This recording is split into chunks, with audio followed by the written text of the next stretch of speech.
Washington didn't just wake up to chaos, it manufactured it.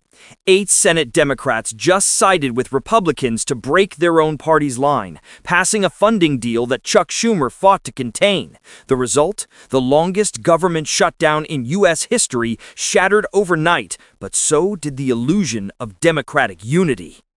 Schumer, once seen as the strategic backbone of Senate Democrats, now looks cornered by his own members. Progressive voices are calling for his head, moderates are ducking for cover, and Republicans, they're laughing. Yeah, you heard that right. The man who prided himself on control just watched his caucus crumble in real time, and the backlash isn't stopping. Because this wasn't just a procedural vote, it was a public humiliation. And what happens next could decide whether Schumer even keeps his leadership chair. Let's rewind for a second. For 40 days, the U.S. government was effectively frozen. Paychecks halted, federal offices closed, millions of Americans left waiting, all because Congress couldn't agree on one thing: funding. At the center stood Schumer, Senate Democratic leader, deal-maker, veteran tactician. His job? Hold the line, pressure Republicans, and walk out with a deal that didn't sell out Democratic priorities, particularly the Affordable Care Act subsidies millions rely on.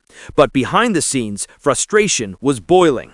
The shutdown wasn't just hurting the public, it was politically bleeding Democrats, especially those from swing states facing re-election in 2026.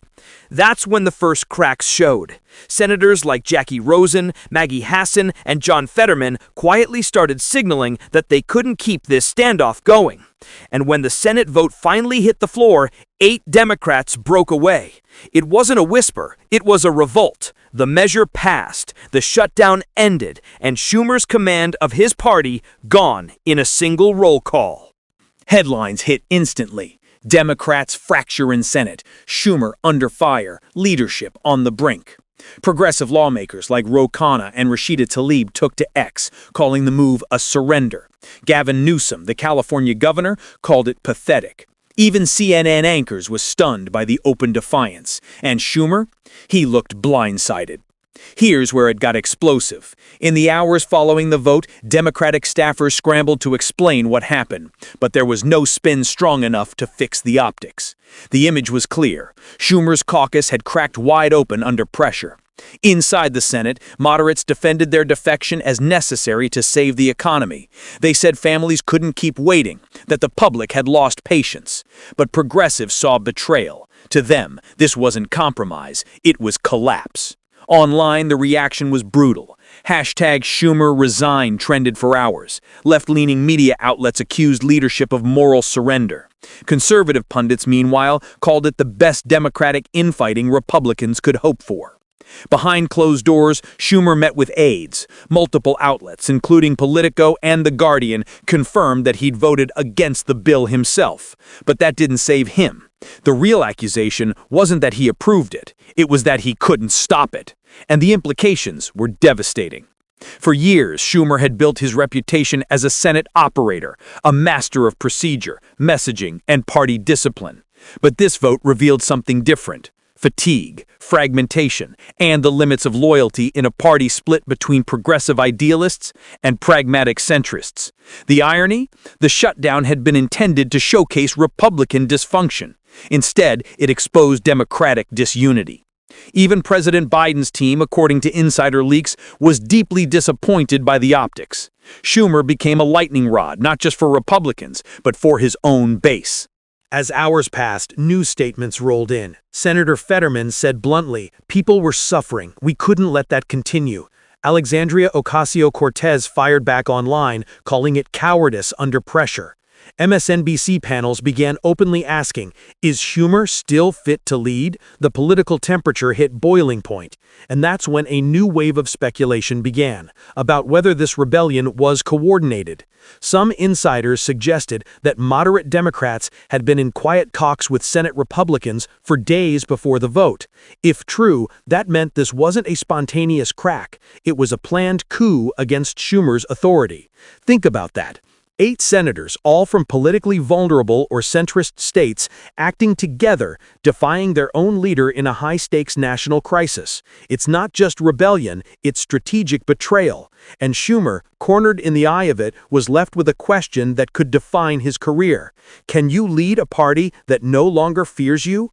The political fallout was instant and vicious. Progressive Democrats called emergency meetings to discuss leadership accountability. Donors close to the Democratic National Committee expressed frustration, warning that the base was emotionally fractured. Schumer's allies tried to contain the damage, issuing statements praising the courage of the caucus while promising unity moving forward. But nobody was buying it. Public polling began shifting. Overnight surveys by Reuters Ipsos showed Democratic approval of congressional leadership slipping by nearly 6 points. Republicans seized the narrative. Mitch McConnell, barely able to hide his grin, told reporters, "It's rare we have to do so little to win so much." Meanwhile, media coverage turned personal. Commentators painted Schumer as the man who lost control of his party. Editorials in The Hill and Time questioned whether Democrats had any message left at all. Inside Washington, whispers of succession started to swirl. Could someone like Dick Durbin or even Elizabeth Warren step up to unify the party? Would the White House intervene? Every scenario carried risk. Schumer couldn't afford to look weak, but he couldn't fire half his own caucus either. And here's the bigger problem. The shutdown's end didn't end the crisis. It only exposed a deeper one. The bill that passed bought time until January, meaning Congress would have to renegotiate everything in just a few weeks.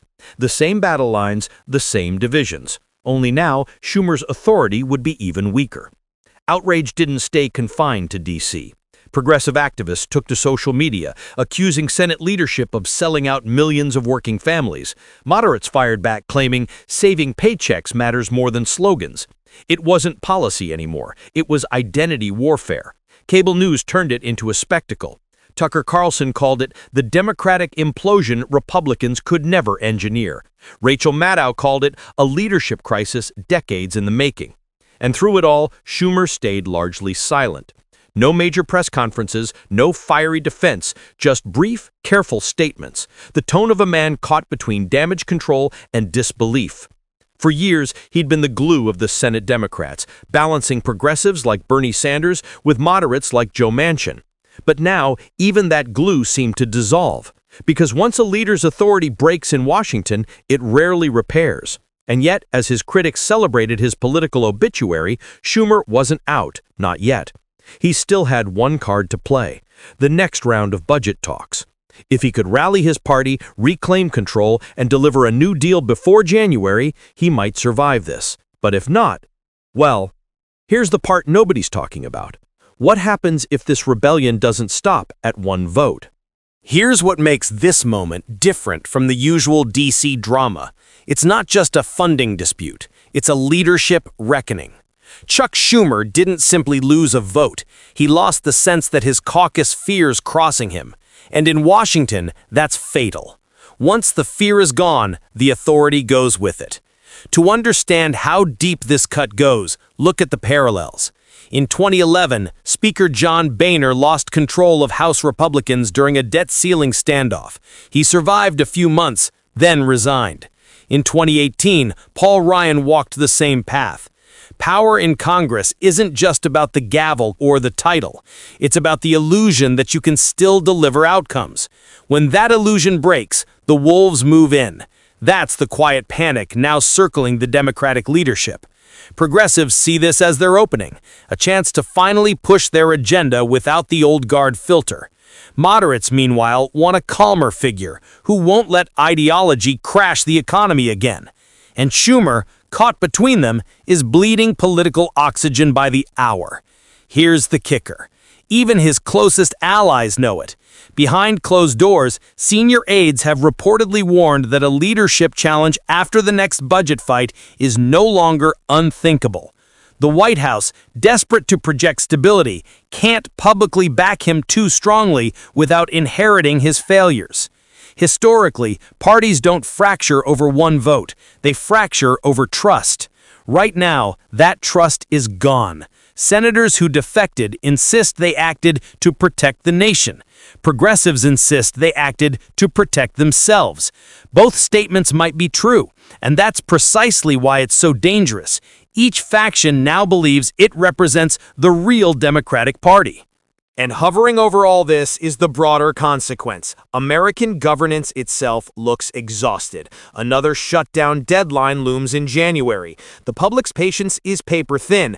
The very system that's supposed to prove democracy can still work now resembles a slow-motion implosion. So what happens next? 3 roads lie ahead, none of them easy. Scenario 1, Schumer regains control. He brokers a new funding package before January, unifies his caucus, and reframes this episode as a moment of learning. It's possible if inflation drops, if the White House rallies behind him, if voters forget quickly. But that's a lot of ifs. Scenario 2, the revolt deepens. Progressives push for leadership elections. A senator like Elizabeth Warren or Chris Murphy positions themselves as the voice of authentic Democratic renewal. The base cheers, moderates panic. The Senate turns inward right when the country needs focus. Or Scenario 3, the Republican playbook wins. GOP leaders exploit the chaos, framing Democrats as unstable and incapable of governing. Every economic hiccup, layoffs, delayed benefits, market drops becomes Schumer's shutdown legacy. In that case, 2026 becomes a nightmare for Democrats. Whichever path plays out, one truth remains. The center of gravity in the Democratic Party has shifted. Schumer can't rebuild unity with press releases. He needs results. Yet every senator now knows he can be defied without consequence, and that changes everything. And remember, the next deadline isn't months away, it's weeks. One more misstep, one more fracture, and the phrase Senate Majority Leader Chuck Schumer could fade into political history faster than anyone expects. So here's the question. Did Schumer just lose a battle, or did we just watch the quiet collapse of Democratic leadership in real time? Because when 8 senators decide their leader's command no longer matters, that's not dissent, that's a signal. And Washington just heard it loud and clear. The next funding fight will decide more than paychecks. It'll decide whether this party can still govern itself. If Schumer can't pull his caucus back together, the fallout won't stop at the Senate floor. It'll echo into 2026 and beyond. Think about that. The shutdown ended, but the real shutdown, the one inside the Democratic Party, may have just begun. Do you see this as accountability or collapse? Drop your thoughts below. Like, share, subscribe, because this story is nowhere near over. The real fight starts when the cameras turn off.